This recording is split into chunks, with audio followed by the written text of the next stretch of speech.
evening watazamaji wangu wa BM Daily Politics. Ni matumaini yangu mmekuwa na siku njema mahali popote mnaendelea kunitazama. Karibuni ili niendelee kuelimisha na kuwafahamisha habari ambazo zinaendelea kujiri hapa nchini Kenya.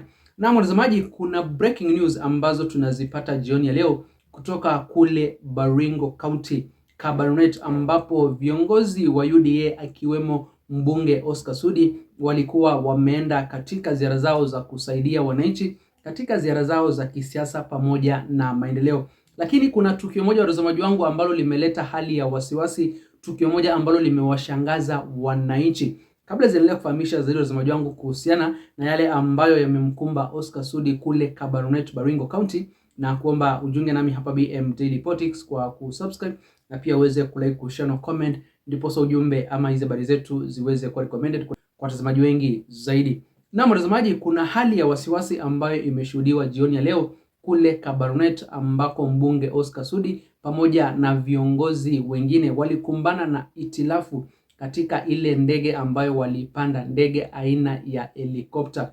Kulishuhudiwa hali ya wasiwasi kwa sababu watazamaji wangu, ile ndege ilionekana ni kama inataka kushika moto na kukakuwa na delay, ile ndege haikuondoka. Bado haijabainika ni nini ambacho kilisababisha ile ndege ianze kushika moto ama kuoneshana dalili za kutaka kuchomeka. Nataka nikupatie fursa mtazamaji wangu uweze kujionea vile hali imekuwa siku ya leo, ambapo wananchi walikuwa na hofu, walikuwa na wasiwasi huenda ile ndege ingeshika moto kabla ya kupaa angani. Kabla ya kuwekea video mtazamaji wangu, nakukumbusha tena ujiunge nami hapa BM Daily Politics kwa kusubscribe na pia uweze kulike, kushare na comment, ndipo ujumbe na habari zetu ziweze kuwafikia watazamaji wengi zaidi.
Mandago sikan mama korok memake ngalekab siasa keyae after 2 months ko isikan your mother.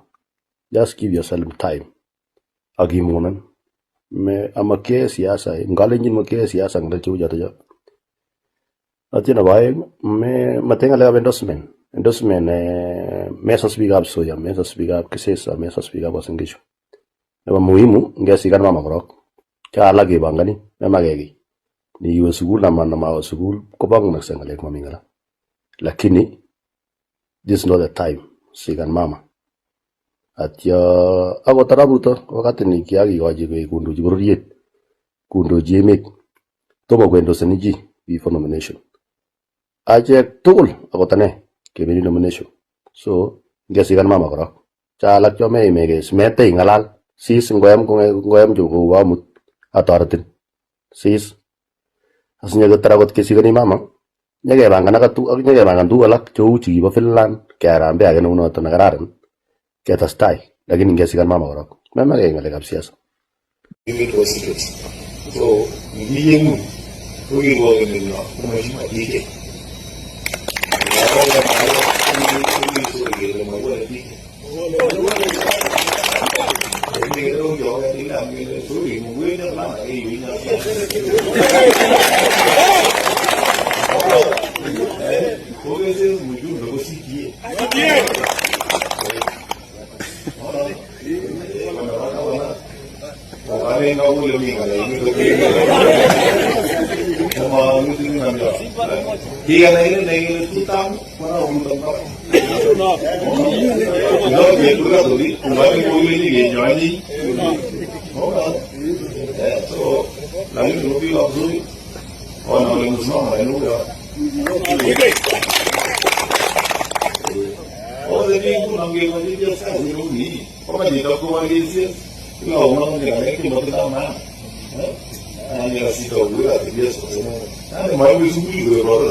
Mtazamaji, kama vile ambavyo umeweza kujionea, hivyo ndivyo hali imekuwa siku ya leo kule Baringo County.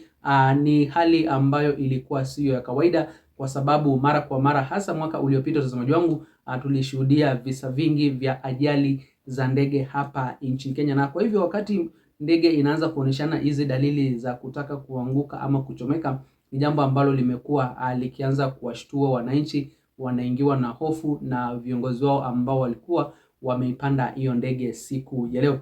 Tukiachana na habari za Oscar Sudi na hayo masaibu ambayo yamekumbana nayo kule Kabarnet, Baringo County siku ya leo, pia kuna habari zingine mtazamaji wangu ambazo ningependa kukufahamisha kutoka kule Mlima Kenya. Aliyekuwa naibu wa rais Mheshimiwa Rigathi Gachagua kwa mara nyingine amezungumzia kuhusiana na tofauti zilizopo sasa hivi kati ya viongozi wa Mlima Kenya na William Samoei Ruto ama serikali ya Kenya Kwanza. Kuna swala ambalo amelizungumzia na akasema ya kwamba atasimama na gavana wa Kiambu County, Gavana Kimani Wamatangi, ambaye ni hivi majuzi tuliona vile ambavyo biashara yake ilivamiwa kule jijini Nairobi, ikaporomoshwa, ikabomolewa, mamilioni ya pesa yakaharibika na akaondolewa kwenye kile kiwanja ambacho alikuwa amekianzisha biashara kule jijini Nairobi karibu na Kenya Railways. Rigathi Gachagua, mtazamaji wangu, amesema ya kwamba anaendelea kuunganisha viongozi wa Mlima Kenya, anaendelea kuwatetea kutokana na dhuluma, mateso ama manyanyaso yoyote ambayo huenda wakayapitia chini ya utawala wa William Samoei Ruto. Mlima Kenya, watazamaji wangu, inazidi kuungana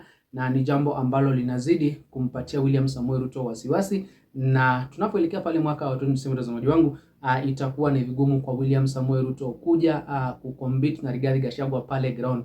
One term inazidi kupata umaarufu, one term inazidi kuwa ndio wimbo kule Mlima Kenya. Nakwambia kwa watazamaji wangu, lakini nyinyi sijui mko na maoni gani kuhusiana na hayo masaibu ambayo yamemkumba Oscar Sudi siku ya leo kule maeneo ya Baringo County, wakati alikuwa ameenda kwenye ziara zake za maendeleo pamoja na kisiasa na pia kusaidia wananchi. Je, unaona endapo ile ndege kwa njia moja ama nyingine ingeshika moto sasa hivi tungekuwa tunaongea habari gani? Ama ile ndege wakati ilikuwa pale angani ndio hizi itilafu zingeanza kutokea? Wewe mtazamaji wangu, uko na ujumbe gani kwa hiki kitendo ambacho kimetokea siku ya leo? Na pia ujumbe kutoka kwa Rigathi Gachagua, mtazamaji wangu, sijui unaweza kusema vipi wakati the United Opposition inaendelea kujiandaa kuingia kwenye uchaguzi ujao mwaka wa 2027. Wewe kura yako iko kwenye upande gani? Iko kwenye upande wa one term ama iko kwenye upande wa two term? Na nini ambacho wewe mtazamaji wangu kinakufanya uweze kupigia term yote ile, iwe ni one term ama ni two term? Ni wapi ambako unaona kweli kuna manufaa? Je, tukimtoa William Samoei Ruto tutaleta viongozi wengine ambao watakuja kutuongoza vizuri, ama tutarudia yale makosa? Ama tukiendelea na William Samoei Ruto ndio mambo yatakuwa mabaya zaidi? Niachie maoni yako hapo kwenye eneo la comment mtazamaji wangu, na kabla sitamalisha nakukumbusha tena usubscribe hapa BM Daily Politics, na pia uweze kulike, kushare na comment, deposit ujumbe ama hizo habari zetu ziweze kuwa recommended kwa watazamaji wengi zaidi. Msende bado watazamaji, nitakuwa narejea vipunde na mengi zaidi ya kuwafahamisha.